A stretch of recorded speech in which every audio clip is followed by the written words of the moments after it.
Welcome in, everybody, to the official Butthole Podcast. In this episode, NFL Week 1 is just about to wrap up. As we record this, the Monday Night Football game is getting ready to kick off. We're going to be jumping into none other than Gage's Rage's Fantasy 101, as well as some top injuries from Week 1, Marvels and Mirage, which we're bringing back from last season.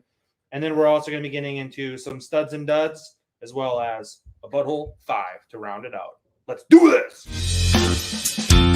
Or now I can just... Nice job, high five. One shot, one kill. Ronnie did. Now introducing your Butthole Podcast. Scott, the Great Brandino, Gage's Rage, and Star Lamar. What's up, girl?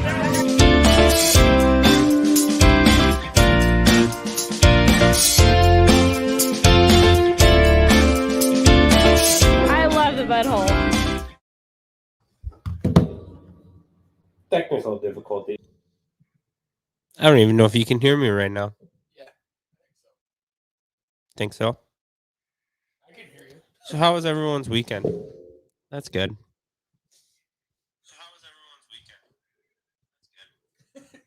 All right, Sweet. we are live. All right, back The from the video, top. the intro video might not have had sound, but then again, it might have had sound. It doesn't matter either way. Boys, Week 1, the NFL was glorious from a fantasy perspective. How great was it? Cool. It was fucking. I'm gonna win in more leagues than I'm gonna lose in, but I didn't run the table, so it's not great. However, here's what we got: Gage's Rage. Kick it off with some Fantasy 101 to kick this thing off tonight. Let's do the damn thing then. We got a very, very rough Fantasy 101 for you this week. It is pretty simple, and you may get excited when football is back and you got the exciting rookies on your team and everything's changed. You're very hopeful and optimistic for the way things can go. But at the end of the day, there's a lot of new faces, but they're still going for the same places. All right. So you want to stick with your studs. You want to stick with the guys you know what they're going to produce. And yeah, you may have a flashy rookie that'll show off and do a few things that may impress you. Like Devonta Smith. But at the end of the day, sticking with the guys you know are going to produce is going to be the most reliable thing for your fantasy team. Rob Gronkowski. Exactly. That's what it is. As much as you want these big changes to happen, as much as we talk about them in the offseason and push the narratives of the Darnell Mooney is going to be elite or Marcus Callaway. Marcus Callaway is going to step up and be a stud. Reality is things tend to play out and slowly change over time. You don't really see those drastic changes from a year-to-year basis. And there may be a case or two that really stand out, but it is, 2 out of 100. It is a very small proportion. Yeah, for instance, Trey Sermon was generally drafted close to Raheem Mostert, who happened to get hurt, but he was inactive. Trey Sermon was inactive. Brandon Ayuk, you drafted fairly high to be the guy in San Francisco. He was also inactive. No, he was active. Okay, well, sorry. He was It active. seemed like he was Just inactive, didn't though. play. And then you have guys like Carlos Hyde, who's been around forever. Nobody wants to touch him. He'll be a top waiver wire ad this week. And it just shows that the NFL operates differently than fantasy football. You can see someone's athleticism, you can see something in a guy, and you think it'll transition to the football game very well. In real life, the NFL has a pecking order. It has a brotherhood to it, and there are ways things get done. It's not always playing fantasy football. Yeah, and as much as you love a guy, that doesn't mean the coach loves him the same way or ready to give him that Exactly. chance. Exactly. So that wraps up this Fantasy 101. The more things change, the more they stay the same. You got Christian McCaffrey, your leading running back for the week. I think Patty Mahomes was quarterback 2, only because Kyler Murray absolutely had a dime of a game. Oh, that dude is looking like he's the shoe-in to be the MVP right now. He And looked like a stud. hand in hand with Patrick Mahomes, Tyreek Hill was wide receiver 1. I mean, your studs were studly. And it also goes to show Mahomes is matchup proof. There's no matchup that you bench Mahomes in at all. You start the guy. You draft him to be a starter, start Patrick Mahomes in every single format you ever could. I mean, without a doubt. But that they definitely got. I mean, we'll talk about it in the NFL episode. We'll save the fantasy for fantasy, but they got bailed out, man. I thought the Browns were going to win that thing. well, they should have. If the Browns didn't brown, And it comes down to the fucking punter, your least valuable guy on the goddamn team. Yep. Muffs it up, Yep. gives them a chance, and what do Super Bowl teams do? They take those They chances. take advantage of that. Yep. With that being said, let's segue into some top injuries around the league. And now the Buds break down the injuries from around the league this week, telling you what's a big deal You almost gotta hope it's a cramp, don't you? and what's just a Ouch. now let's get into it. Thanks, Gage, for doing that sounder for us. Live audio for me smashing sheetrock. If you haven't seen that on the YouTubes yet, check it So out. the top injury of the week is Raheem Mostert. He goes down with a knee injury, which turns out to be he just needs a cartilage cleanup. They actually come out and reporters out of San Francisco were saying that he's been dealing with this through camp and it's been hush hush. So it's not a new thing to the Niners. However, it's new to every single fantasy football owner. Elijah Mitchell comes in. This is the timeline is wrong here. I do believe it's pronounced 6 to 8 weeks is what we're expecting Yep. Mostert to be out. Yep. So you're gonna be looking at guys like Elijah Mitchell. Is it Jermichael Hasty? Jermichael Hasty. Jermichael Hasty, and then Jeffrey Wilson, is he still? he's around? on IR right now. Oh Yep. shit! So it'll be Trey Sermon will be activated. He's gonna have to be. Elijah Mitchell, I don't have his game line in front of me, but he absolutely went wild. He had Over 100 yards and a touchdown. Yep. He Yep. scored like 17 points for fantasy. So he's definitely a guy that'd be worth adding on your waiver wire this week. Most people probably don't have him on their rosters in most leagues. So he's that guy you can bet on. I would not bid more than, if you have $100, I wouldn't go more than 25% of my fab because the Yeah. 49ers, for one, You can plug anyone in San Francisco, and they're going to have big games. yeah. And They've proven that over the last 3 years. And Mostert will be back. So it's not like this is going to be now Mitchell's backfield the rest of the season. And Sermon is an unknown. He's a rookie as well. Elijah Mitchell's a rookie too. So it's not like he's been around and he's just a journeyman. He does have some upside. And Shanahan likes to move the ball around. Yep. He doesn't like to give it to one back. And I think it was the last running back to get over 1,000 yards in his offense was Alfred Morris. I believe Sounds I saw right. that today. So, I mean, don't expect a huge year out of any of these running backs. Good games. Could be RB1 in any given week, but you don't know which one. You don't know which week. You don't know who it's going to be. I think this also slides a couple carries going towards Deebo Samuel and Brandon Ayuk as well. Absolutely. Those guys love to run the ball, run them with everyone. That's if Yep. Brandon Ayuk is, ready to be a pro. Because true. beat reporters are coming out saying that he's not ready to be a pro. He's Rough not pro stuff ready. out of I believe San is what it Fran. was. So Because he might have absolutely tore it up at the end of last season, but he's not ready to be a pro yet. So he's going to stay on the. There was the the bench. question mark around the whole thing of a healthy Deebo, a healthy Kittle, and a healthy Ayuk, how it shook out. And I think you saw week one, what's the pecking order there? Yep. The next big injury of the weekend, Jerry Jeudy comes down with a high ankle sprain.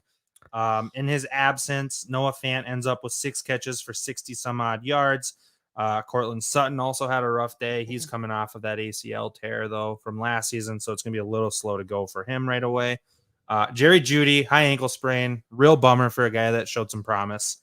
Tim Patrick looked like the guy that might be a speculative ad if you have a really bad wide receiver depth chart. Yep. The dude was getting peppered on third downs from what I saw. he was good last year too. Losing Judy sucks. I mean, he was a target hog. You could see him getting close to that 140, 150 targets this year if he was healthy all year. But now with him out, somebody's going to have to step up. Sutton, I think, is going to be a buy low candidate here in a couple of weeks. Normally, players are slow to come off ACL tears like that. So Sutton is one that I think can come back in, week 4, week 5, start to produce. Tim Patrick, obviously, and then KJ Hamler. They liked him in the offseason coming into this year. I believe he was a rookie last season is Yep. what it was. He's Yep. kind of a speedy little guy. With Jerry Jeudy. Yep. And Judy was first round. I think Hamler was a third. Does that Might sound have right? even been second. Second round. It might have gone back-to-back wide receiver. So KJ Hamler is a guy to keep an eye on as well.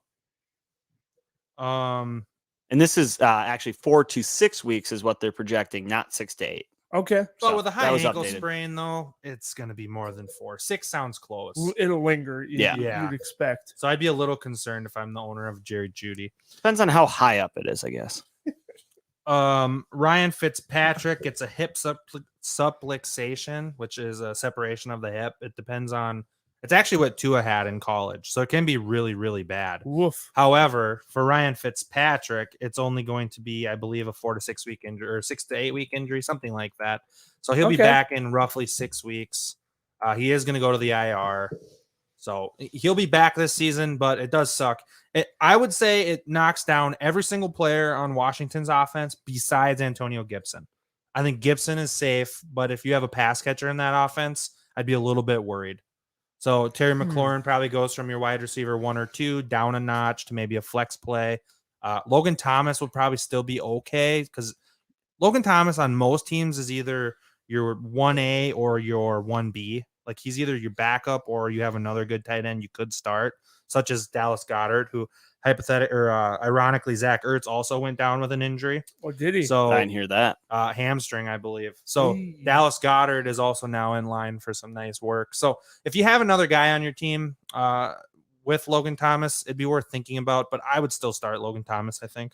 I'm a little more optimistic. Taylor Heineke, he came out and he's slinging a really good ball to Terry McLaurin on the sideline.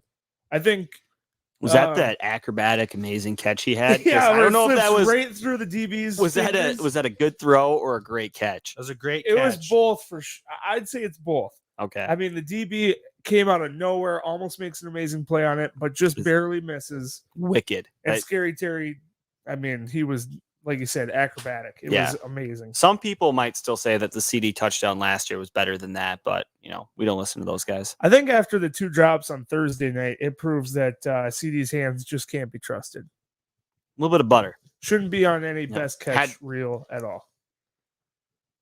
Star. Silence. That silence you hear is Star Lamar. Vindication denied. I just don't want to argue with you right now. He's coming off a bender here. And he's sweaty right now. He's up by a point and a half against me in our yearly league with Daniel Carlson, who, as we know as Minnesota Vikings fans, definitely hasn't had the most accurate career so far. He's been very good with Las Vegas, though. Do we have negatives in that league? Yeah. Yeah, we do. We do. Oh, For yeah. misses. Yeah. Missed extra point. Oh, maybe the light goes a little further. Don't think we do. So Star's down Cross 2 in away the from Friends League, and he's got Daniel Carlson kicking tonight. Is that the situation? Yep. Exactly 2 or less than 2? Less than 2. Oh, so you just need the Raiders to move the football, and he'll be okay. Give me a field goal. Yeah. What it would be to be like a middle tier, low tier scoring team and still be, in it. I don't get the joke. You guys don't get both it. lost. No, I lost. I lost. Actually, You scored a lot of points, but that's fantasy football, Brandon. That was every That's week why you last play year. matchups and not. Every average. Yeah. it's just a shit draw is what it is. I'm pissed. So actually, while we're talking about the Friends League, producer here, Alex, is facing off against Scott. He's got Darren Waller. yet to- No. No. What? Not Player Friends B- League. Oh, Cody. He's playing Cooter. And he's got a tiny little lead, like 2 points. Cooter does? No, Alex does. And he's still got Waller to play. So he was going to ask us, do you play Waller and risk the negative yard catch fumble sort of deal? Or do you just bench him and take your dub? No, you You play can't Waller. bench him. Yeah, you could. You can't You bench him? could bench him. Technically, I think you Allow could. that? Well, we haven't set strict parameters around it, Well, but if it's for a strategic reason like that, I would think it would be able. I thought you have to roster a full team. I thought that's always just like maybe an unwritten rule in It's an- fantasy football. You have to Definitely, roster a I team. think if you got the dub going into Monday night, fuck it, bench your guys. No, points for at the end of the year do matter. It So is a you- tiebreaker. Yeah, so you want to start Waller for sure. and you shouldn't be nervous about Waller fumbling and not getting an opportunity to catch another pass. Defenses, bench. Different story. Yeah, defense and kickers. I'm like, Defenses, look, kickers, we don't have negative points. Defenses, we do. We just discussed this. Yeah, he said you were said- wrong. If you yeah. miss a field goal, it's not negative. Yeah, I the don't think so. commissioner overrode it. That's fucking bullshit. You I- just changed that rule now. He no, just that's changed it, always, like, yeah, 10 like minutes ago. 20 seconds This ago. is a Yeah. motherfucker. I went on real quick and I did it. Jesus. Well, Yeah. dude, it's better if in his sense if you share his pain than Star does. So Yeah. I think I'm gonna win that game. I'm gonna win in my other league, and the other one I have a long shot if Tucker can get over 10 points. Like what you had going on there with your fingers. Doing the Other way. shocker. that's Anyway, the reverse shocker. Rashad Penny, calf issue. Who time. cares? He's a backup. Yeah, so Rashad Penny's coming off a It does torn matter. ACL, and then now he has a calf strain, which is pretty common actually, coming off a torn ACL. So Yeah. he left the game, did not return. That's Chris Carson's backfield, baby. For sure. I have 0 weeks on there because I made this earlier, but it has updated, and I think it's going to be like 2, maybe 3 weeks. He could be out. There's no reason to rush him back. We'll keep him out for the Vikings game. He torched us last year as a spell back, so just keep him out. Let's get that game through and then think about bringing him back. Let's get into some Infinity Stone players, boys. New segment, Ooh. the Infinity Stones, which is definitely a play on Marvel's movies, right? At With the Thanos. infinite. What'd you say? No, it's a play on Fortnite.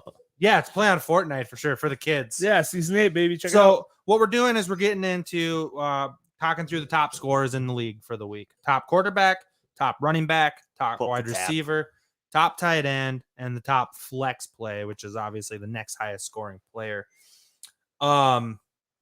For this week specifically, we have Kyler Murray was the top scoring quarterback in the league. He went for 289 for 4 touchdowns. He did throw 1 interception. And he also had 20 rushing yards with a touchdown on the ground. So 5 total touchdowns, 300 plus yards, and an interception.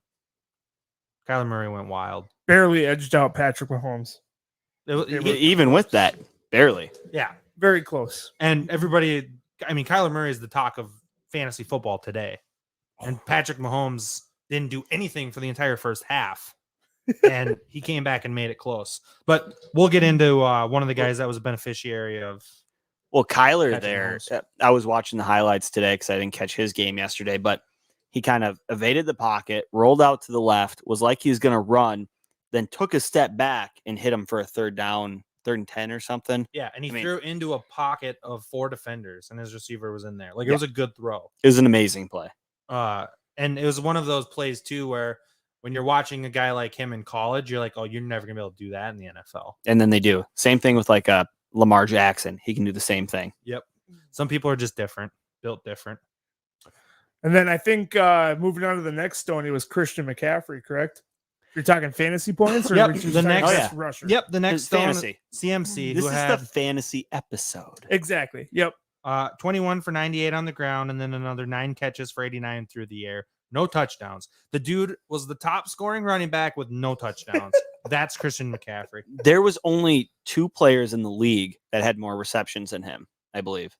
There's Tyreek Hill and Amari Cooper, I think. Yes. Yeah, that's Hill absolutely had a day rolling into the 3rd stone. What do you have? 197 receiving yards? Yeah. And a touchdown on top of it with 4 rushing yards there. So 11 grabs. Just Tyreek Hill went fucking bonkers. week There 1 was hits a- the 30-pointer. There was a gif floating around of people joking about Patrick Mahomes basically just closing his eyes and chucking the ball downfield, thinking Tyreek Hill's somewhere down there. And Mahomes And he actually was. made mention of Did it. you see that touchdown that Yeah. Hill scored? The 75? That was he should have been picked off there. I Yeah. was flabbergasted. Tyreek Hill is fucking that combination is just deadly. Brown's gonna Brown. Dynamic.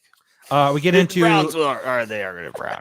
so then we'll get into the actual top scoring wide receiver. Tyreek Hill was the flex play because Amari Cooper actually outscored Tyreek Hill this week. Oh shit. Amari did he? Cooper put up 13 catches for 139 and 2 touchdowns on Thursday night. And if you're Oh. playing against Amari Cooper, you feel my pain. The top scoring tight end, like we're back in 2015 again. Rob Gronkowski, 8 catches, 90 yards, 2 touchdowns. Everybody that cares about football watched that game, and Rob Gronkowski looked like the old Rob Gronkowski. The old Gronk. I mean, he looks like he's got a couple extra pounds of cement on them feet. Last year, he looked a little sluggish and slow. He looked much more spry and mobile this year. When So, dog lowers the shoulder, get the fuck out the way. Yep. Which one of those players has the highest likelihood of repeating next week? Snapping off again. I would go with Kyler Murray with the matchup he's got. I'm gonna go C-Mac, Kyler dude. Murray. C-Mac didn't even score a fucking touchdown. That's true. Who does Carolina play next week, though? I feel like they have a tougher matchup. I don't think it matters. McCaffrey had 9 catches for 90 yards. That's 18 points alone. He's another guy. Obviously, like you drafted him Matchup 1 or proof. 2. He's matchup proof. Yes. Yeah. You start him every time. Tyreek Hill. The Saints at home. Saints at home. home. for They stopped C-Mac. That's a Aaron tough Jones. matchup. That's a tough matchup. Not for a pass catching. You're back. still starting McCaffrey. Yeah. But that's a tough matchup. I think McCaffrey's looking at another 8-9 catches. Who do you guys have for the best chance to repeat? I'm thinking Tyreek Hill. Yeah. Matchup proof. He is. He's another guy you're going to start no matter what, except on a bye week, maybe even on bye weeks, because he can still almost put up 20 points for you. And I mean, 11 for 197 is a ton. So, I mean, I could see him realistically, dropping down to like 9 for 102 touchdowns even. I mean, he's still gets it done there. Yeah, though. either way. I don't remember the exact numbers, but I want to say Kelsey and Hill accounted for, it was some like 60% of the attempts Chiefs from offense. Mahomes were targeted to those two players. It was some ridiculously high percentage. What's not surprising, I mean, they're the two best pass catchers on that team by far. And it's not even close. And the Browns refused to cover Kelsey well enough. They did a pretty decent job there in the middle quarters, but They when had the game mattered, they just let him go. They had 22 of 36 targets. So almost 66%. Yeah, it's just absurd. Getting into our guillotine leagues really quick, we'll touch on. I think we're all safe this week. We don't have to worry about getting chopped. I'm definitely safe. Some guys that we're looking at hitting the waiver wire. Travis Kelce is going to hit the waiver wire in our big boar league. So yes. we're going to have to decide if we want to spend a bunch of money on the guy They have an early bye week too, don't or let somebody The else. Chiefs? No, Chiefs Try are to week get him 13. second time Oh. around, Yep. second or third they? Get harvest. that money out. Second or third harvest. That's right. I lean more so, especially early on, let other people bid. That's kind of where I'm at. If you're confident enough in your roster that you can make it through a few weeks, hold on to that fab, because by the time big name players are going to start dropping more than one, you're going to have $1,000 left and you can still do it. If you obviously need to get a player to substitute your one running back, I mean, I started Tevin Coleman this week. If I don't Yeah. grab a guy, I could be in danger, but probably not this week, maybe in 2 or 3 weeks. But yeah, I'm a proponent of waiting. I think Kareem Hunt would definitely be worth a few bucks from that team as well. Oh, absolutely. If Chubb were to go down, he'd skyrocket to a top 8, top 6 fantasy running back. And without any real knowledge, I would assume Kareem Hunt will probably go for less than 100. Like, I Yes. think you could get him for 60. Rob him for $60, $70. So in $1,000 fab, which is what guillotine leagues are, It's 5%. if you throw 5% 6%. on a guy like Kareem Hunt, it's worth it. Another Easily. backup guy that's going to be hitting the waiver wire is Jamal Williams. I think he'd be worth throwing 20 or 30 on. Absolutely agree there, Definitely. too. He was also one of the top 5 running backs this week. the top target Sneakily. shares for Detroit's offense. Hawkinson. Hawkinson, Swift, Williams. That's their offense. Yep. 2 running backs that can catch the ball and their tight end. Now, the next closest, the highest targeted wide receiver, who was 4th on their depth chart in targets, but that was Quintez Cephas. Now, Tyrell Williams did go down. Soft took a big tissue, hit. No, Tyrell. concussion. Okay. Sorry. Took a big hit. He's in Soft concussion hit, protocol. Tyrell. I could have sworn it'd be Uh, a soft tissue with that motherfucker. But Cephas had like 7 targets. I think he had 2 catches for 36 yards or something. It was, or maybe it was 5 catches Yeah, for a few more. 36. Yep. So it wasn't a prolific day, but when you're getting 7 targets, if he's going to get that every week, I mean, he's a solid play in a team that's going to be playing from behind each week. Is he the type of guy that you'd be looking to add possibly on a waiver wire this week? I would consider it. I mean, especially the way the Lions, although again, they're a bad team, but bad teams can still be good for fantasy. Yeah, That- and the reason that because they're a bad team scares me away from it, because they're still figuring things out. So that was week 1. He had those targets. There's no guarantee that those targets are going to him next game. They're still trying to figure out that offense. There's a reason majority of it went to the people that they know what they have in. So next week might be someone else's turn to give them a shot. And this He team didn't break out by any means. No, definitely not. They were down 31-10 by halftime. So they were in a passing situation, 3-score deficit. Really came back hard in the second half, but yeah, they still have to find their identity for sure. moving into some studs and duds of the week. Kyler Murray, we already touched on. He's obviously stud. He scored 34.5 points. If you started him, you're loving it. The Played next against guy somebody not as happy. that we played that the Minnesota Vikings went up against, Joe Mixon, ended up with 127 rushing yards, 23 receiving yards, and a touchdown. He led the entire NFL in touches for week 1 between air yards and rushing yards, obviously. 23 points. Joe Mixon, where are you guys at on him for the year? Because I think fantasy consensus was a little bit tepid on the guy coming into the season. What do you guys think of that type of workload to start the year? I mean, if I were to listen to what the butthole said, that front line for the Vikings is elite. And he did that against an elite defensive line. So he's obviously great. I think he's probably the best running back in the NFL because he did it to that defensive line. So Sometimes I hate you so much. Yeah, we all know you don't listen to the butthole though. So what is your real opinion? I still think he's getting drafted exactly where he should have been. He's going to have big weeks. He's going to score touchdowns in bad weeks, and he's going to end up a middle of the road RB2. Low RB1, high RB2, middle of the road RB2. So Yeah. somewhere in that 16. 20 range, 16 to 20. Yeah, I could see him being a high end RB2.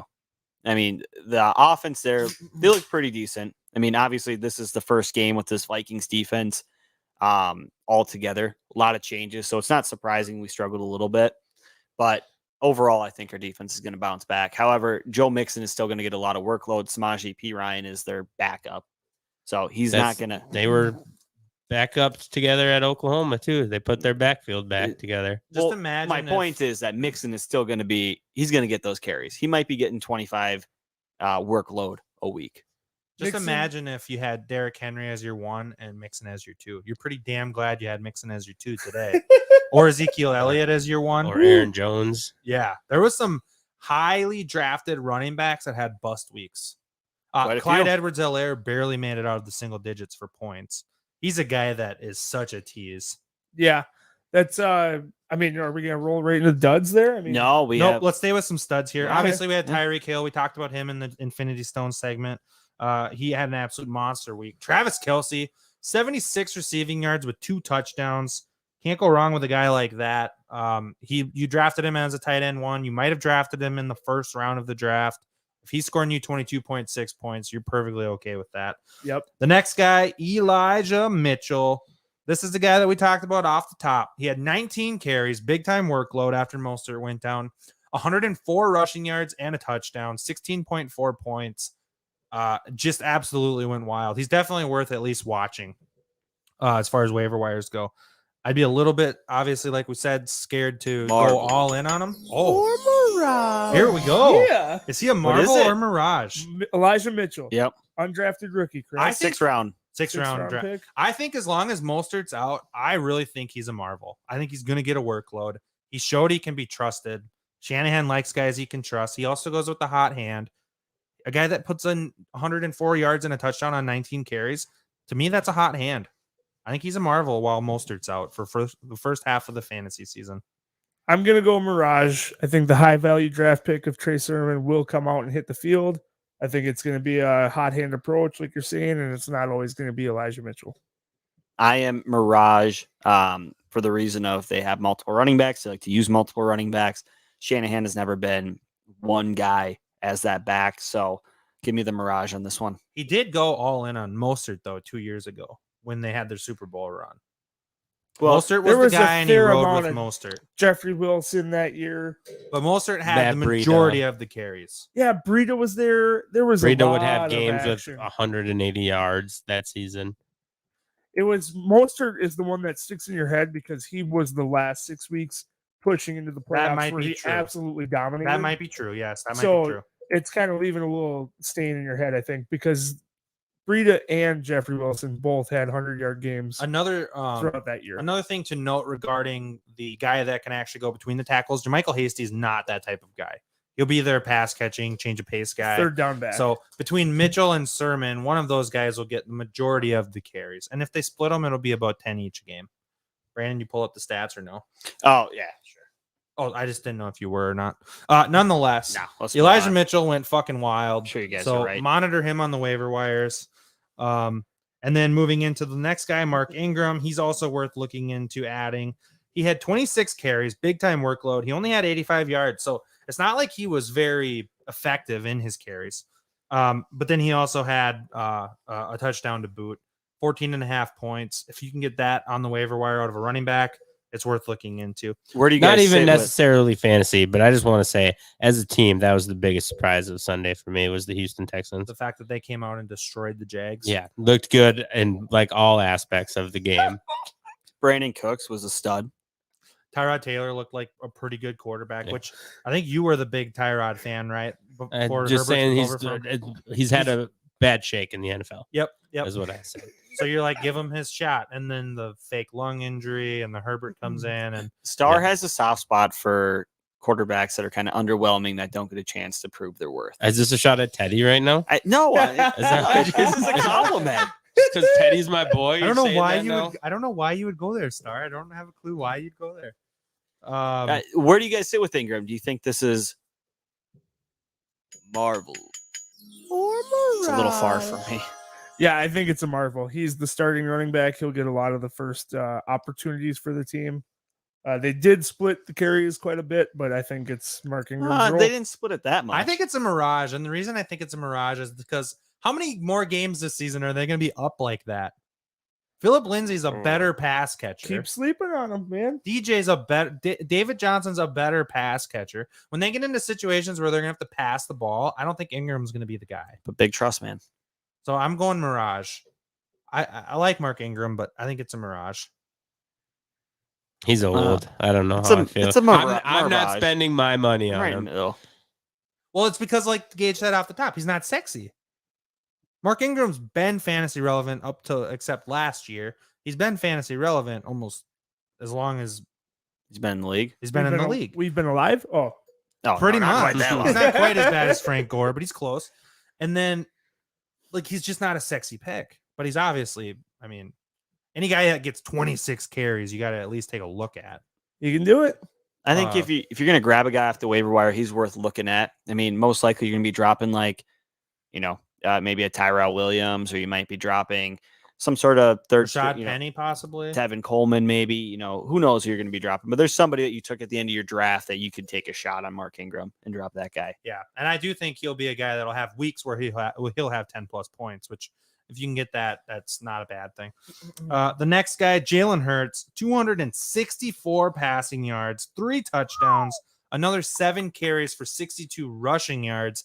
And this is exactly what you were hoping for when you drafted Jalen Hurts. Oh, yeah. You get the 60 rushing yards to go with the 260 passing You yards. got it right. The Eagles absolutely dismantled Atlanta, and Jalen Hurts looks phenomenal. I think this isn't even a debate, right? This dude's he's a stud. For fantasy, he's a stud. Yeah. Without a doubt. And I think this is who I'm going to choose as my big surprise of the weekend.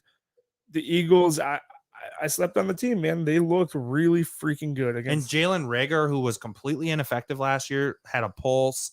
Devontae Smith, the guy that they drafted, is their clear-cut number one target. Rookie wide receivers, week 1.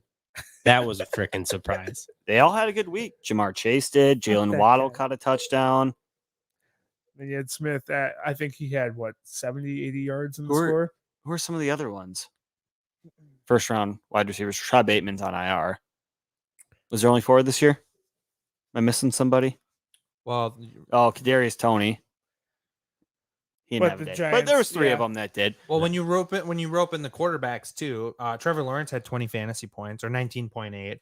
He threw 3 touchdowns. He had 3 interceptions, but he threw 3 touchdowns. Zach Wilson ended up having an okay fantasy day. Yeah. Trey a little Lance threw a disappointing. touchdown. Justin Fields scored a touchdown. Every first round quarterback from this past year got a touchdown. Yeah. So, I mean, the rookie class, is, at least from fantasy wise, is looking fun, except for Najee Harris, who didn't have a great day. But Buffalo Bills that's a tough draw. Who's seen that coming? Hey man, I'm still gonna pull the dub this week in Dynasty. And You think? the last Yeah. guy. The average is going to rise tonight. No, the average isn't what you're playing against in Dynasty. It's top 6, bottom 6. That's what we agreed Oh. on. Yeah, and I have Jay Tuck going, so of The course reason the average that- is gonna rise. The reason that average is in there is because you got to have something that isolates everybody. But Wonder who's number 1. here we go. Some bitch. Corey Davis, Yeah, you. the last Some stud of the bitch. week. Corey Davis had 5 catches for 97 yards and 2 touchdowns. Electric. It's not surprising. Jamison Crowder was out with COVID related. I think a lot of Close people thought contact or Elijah Moore, whatever. who we forgot about, rookie Elijah Moore, was going to step in and have a big day, but it ended up being Corey Davis. I think they He went was out. the big money in the offseason they spent on Corey Davis. Yeah. And he was a top 10 pick in the draft he went in, and he never really got to his full potential in Tennessee, so maybe he will achieve that with New York Jets. You He also was got to never think bad though either with Tennessee. he was wasn't decent. great his first couple of years, but he also didn't have great quarterbacks his first couple of years. And That's then once he true. got Tannehill, he slowly started to improve, and now he's back to being the number one guy. Got a guy who can sling the ball. Wilson can move. Now Wilson didn't look amazing. I watched his highlights too, and there was a lot of errant passes, a lot of broken up passes. It made Carolina Panthers defense look like an all-star defense. He definitely showed his rookie knowledge there. Yeah. But there was a couple plays he was dodging sacks. I mean, he He was getting He's eaten got alive back there. athleticism that will definitely be effective in the NFL. He was running for his life. If he can stay healthy. There was a couple And- times he got hit where he looked like he was a little slow to get up. And Injury Becton- that's fantasy related because of Wilson and the rest of the team. But Mekhi Becton did get injured as well on the offensive line there. Ooh. dislocated kneecap, and Oh. timetable is TBD right now. They don't know. I mean, Mahomes came back after 3 weeks, but he's also not a 350-pound, 6'10" man. It's So, expected to be 4 to 6 weeks, is what I heard. is that what it's saying now? Yep. Okay. Which is still plenty of time. Yep. But on an Ouch. offensive Stay line alive. that's already not a great offensive line. Let's get into some top duds of the weekend. The most noteworthy dud is Aaron Rodgers and Green Bay as a whole, really. Ah, yeah. Gotta love it, man. Sick. I Aaron felt like Rodgers. I felt terrible after the noon game. Not only because I was super hungover, but also I just felt terrible from the loss. And then all of a sudden I'm turning on this Packers game and paying attention. And I started feeling Just better slowly at the end of the ramped day. up. Yep. I don't know if it was the rest Oh, and then or if it was the loss from the Green Bay, but it was awesome. the Bears get the L on the night game. The whole entire NFC North is 0-1. And We guess all who's get to first start place? fresh The tomorrow. Vikings are first Vikings. place, Because baby. we had the AFC game. No, we Those have are point point differential. differential. Yeah. We only lost by 3. But that's the other thing. I think everyone else was playing NFC teams. We were the only ones playing an AFC team. So that's That is that's correct. like a fourth or third tiebreaker. So this is a sneak Just peek saying. into the next podcast. But when we break down the Vikings, we're going to get into the pie chart of blame, which is the thing that we're going to be doing now because we lost. But with that being said, there's going to be some talkers, and yeah, it's going to be fun. it'll be a good day. It was, Some other big time duds. Matt Ryan, he had 164 passing yards, 8 rushing yards. He had 7.3 points. He was completely under pressure all day from the Eagles pass rush. He got hit 9 times. He took 3 sacks. That Atlanta offense looked completely just overwhelmed. And then, of course, Aaron Jones to go along with Aaron Rodgers. He didn't do anything either. He had 9 rushing yards, 13 receiving yards. Saquon Barkley, which is an expected, I would say, dud. They're going to limit his workload, and he's Yeah. going against a good defense. I think they'll also be limiting his workload this Thursday night as they play the Washington football team, which is also a good defense. Dudley front 7. The last noteworthy one, Julio Jones. He put up 29 receiving yards, 4.4 points. He just didn't look good. The Well, whole Titans offense was the not able Titans, to get and into the that's the swing of thing. things. Let's just say this though: he's a 31-year-old receiver. Yeah, I think he turns. he did get called out by his coach for doing a dumbass thing. What did he Mike do? Vrabel said he got a like a misconduct towards the end of the game. Yeah, So I mean, oh, that'll happen to anybody. you got Julio. I know he's a name. He's been fantasy relevant for 10 plus years. But at what point does this guy fall off the cliff? I don't it's think going to happen eventually. Is I he just here? no, I don't think it'll no. happen until he's in his mid-30s, dude. I think AJ he's- Brown got his. I think Julio's got a couple more. AJ great Brown years caught left. 4 for 49 and a touchdown. That's not really getting his. He got his, man. Double got it. digits is getting yours. He got a touchdown. It was not a great week by any means. And when your quarterback gets sacked 5.5 times, or was it Well, 5.5? 2 Or He forced got fumbles. sacked 5 times by one one player. one guy. By The- Hall of The Fame, average Chandler Jones. Chandler Jones. Yeah, Gage's rage. The average Chandler Jones. But when that happens, that and great. he only threw for 212 yards, like nobody ate on that team. AJ Brown got his, but he didn't eat. It wasn't a great week for him. He's just It not was And starving. he okay. ate. He's not hungry. He ain't going to bed starving. He's maybe hungry, but he's not starving. He ain't going to bed starving. He's gonna have pains coming at the later of the week, being like, I need to eat more. I don't know. Listen, I man. feel like that was just a bad game from Tennessee's offense. They got stifled by that defense, and I don't see that being a consistent week-to-week thing with those players. I hope not. Maybe Julio is the one that maybe could be consistent, but Henry is going to do better.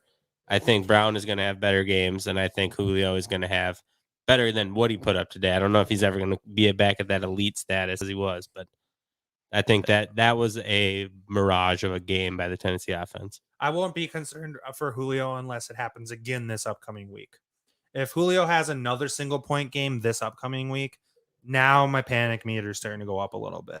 And Taylor Lewan is pissed. Yeah. So hopefully he comes back an angry man. Well, he's a just going to get firecracker better. Always. The thing you find out with teams like Green Bay, Tennessee, the teams that get blown out week 1 is what they're made of. Because if you come out and destroy the next team you play in week 2, okay, now you're 1-1. It's not the end of the world. But if you come out now and lose in week 2 and you're 0-2 and you have playoff aspirations, both of these, the Titans don't go out and get Julio Jones because they want to win the division. They get him because they want to compete for a Super Bowl.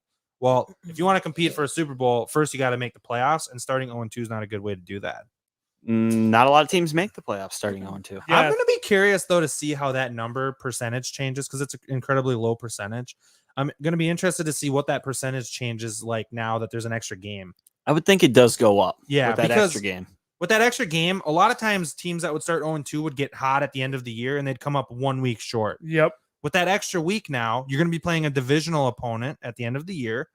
It might be enough to get you over the hump more times than obviously what the number, because right now it's like 12% or something. Very It's low. so extremely low.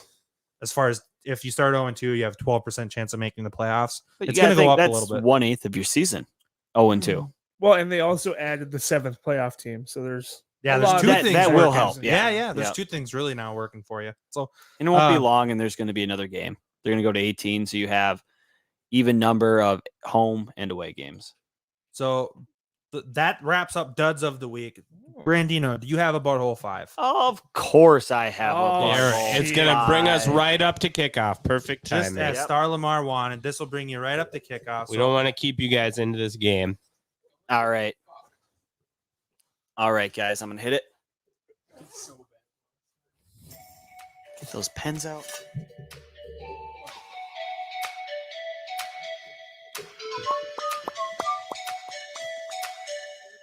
It is now time to play Butthole 5. that blows my earballs up. It's electric. It's electric. It's what you wanted. You heard the lady. It is now time to play the Butthole 5. Everybody knows the rules, but I'm going to explain them anyway. You have 30 seconds 35. to name the top 5 in whatever category I give you. It could be sports, video games, nonsense, whatever it may be. As soon as I read the question, the 30-second timer will start. You'll get a point for each correct answer. It does not matter what order the answers are in. If there happens to be a tie, we will go into a 30-second tiebreaker round for items 6 through 10. Clear as mud. Oh, yeah. Clear as mud. All right, guys. Here we go. All right. Now, since it does take me 5 seconds to press that button, you will get it. I will also pull the graphic up on the screen for you. All Oh, right. Derek Carr's locked in.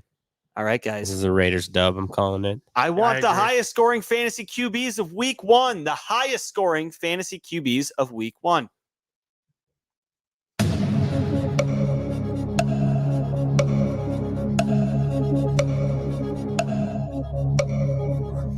And this segment is brought to you by Thrive Fantasy. If you guys are into sports gambling and you guys like prop bets, check out Thrive Fantasy using promo code BUD, that's BUD, to get an instant deposit up to $100.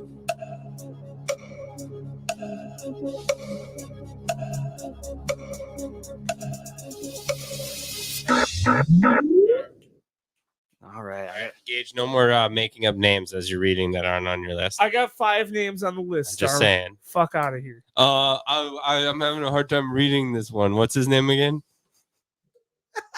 Well, I would All right. say Just to fuck it. keep it fair, we'll start with Gage's rage Oh, just so he doesn't oh, write down okay. any new names here. Kyler Murray, Tom Brady 12, Patty Mahomes, Dak Prescott, and Jalen Hurts.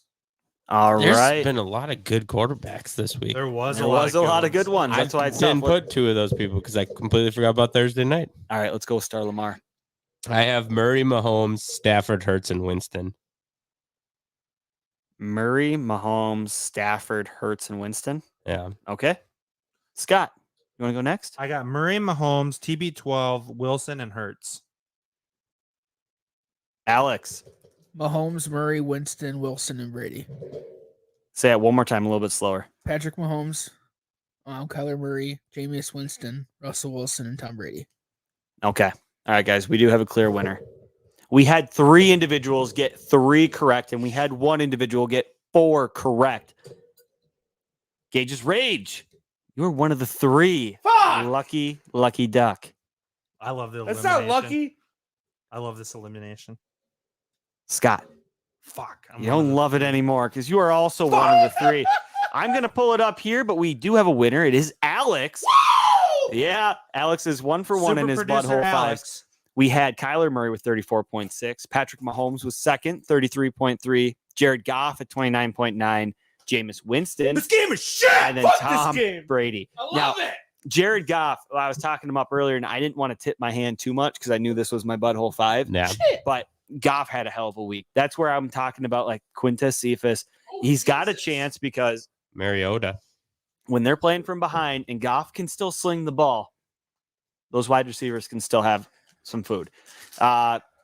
Just for Falls on those pass catching running backs. just for too. poops and laughs. Congratulations, Alex. Jalen Hurts, Dak Prescott, Russell Wilson, Matt Stafford, and Tyrod Taylor rounded out the top 10. Gotta love it. Sneaky top 10. And what did Gage's Rage end the drywall versus dry balls with? He likes to beat himself. Go beat yourself. Go jerk off. Bye.